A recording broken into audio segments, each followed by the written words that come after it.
Hazreti Eysa şagirdlariga men dastlabda bularni sizlarga aytmadim, chunki sizlar bilan birga edim. Lekin endi meni avatkuchning yeniga qaytib ketaman. Shundoq bo'lsa-mu, oranglardan hech kim mendan nega ketisiz deb so'rmayotdi.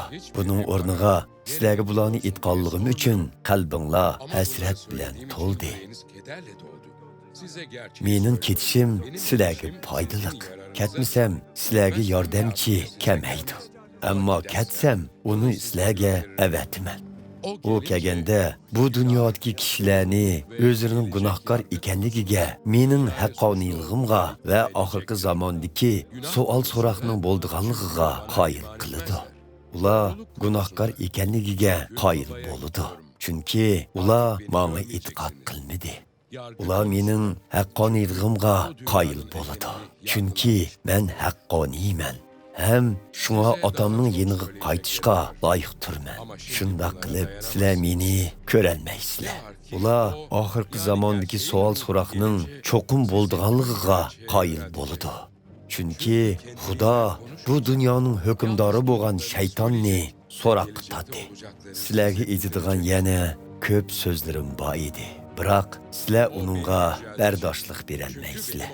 Lekin haqiqatga boshlig'uchi muqaddas ruh kelganda sizlarga barliq haqiqatni o'rgatdi. U o'zligidan so'zlamaydi. Aksicha, otam ikkimizning so'zlarini anglagandan keyin so'zlaydi va kelgusida bo'lgan ishlarni sizlarga yetkazadi. U menda bor bo'lganni sizlarga yetkazib, mening ulug'lig'imni ayon qiladi. Atamda bor bo'lganning hammasi ham meningdir. Shuning uchun muqaddas ruh menda bor bo'lganni sizlarga yetkazdi deb aytdi. Oz vaqtdan keyin meni ko'rmaysizlar. Yana bir oz vaqt o'tgandan keyin meni qayta ko'rsizlar. Shogirdlarning ba'zilari bir-biriga bu qandoq gap? U bizga oz vaqtdan keyin meni ko'rmaysizlar.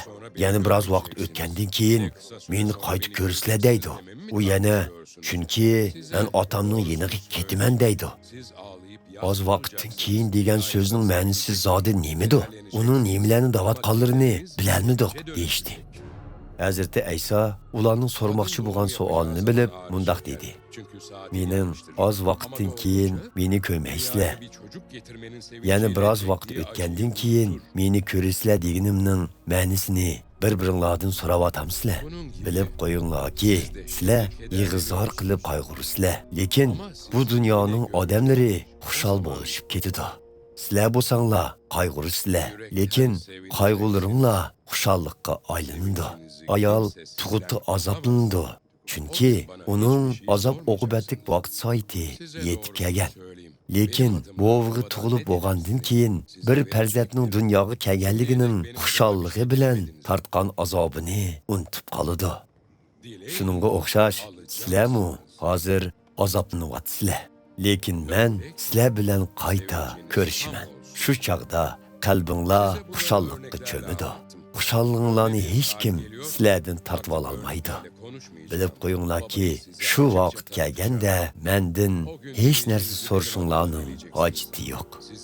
Chunki mening nomim bilan otamning o'zidan nemini tilsanglar, u shuni berdi. Tilaklaringlarni mening nomim bilan tilaysizlar. Men sizlar uchun otamdan talab qilaman demoqchi emasman. Buning sababi otam o'zimi sizlarni so'yidi. Chunki sizlar meni so'ysizlar va meni otamning avatganligiga ishondinglar. Men otamning yenidan bu dunyoga keldim. Endi bu dunyodan otamning yeniga ketaman. Shogirdlari, endi tamsil keltirmay ochiq aytdingiz. Biz sizning hammani bildiganligingizni endi tushundik. Chunki biz savol so'rmasaqmi, siz ko'nglimiznikini bildikansiz. Buningdan sizning Xudoning yenidan kelganligingizga ishondik deyishdi. Hazreti Eysa ularga hozir ishondinglar, shundaqmi? Mana shundoq vaqt kelay deb qoldi. Shundaqla kelib qoldiki, hammanglar meni yolg'iz tashlab o'z yo'llaringlarga ketisizlar. Biroq men yolg'iz qolmayman. Chunki otam men bilan birlidir. Bularni sizlarga men orqali omonlik topsin deb aytdim.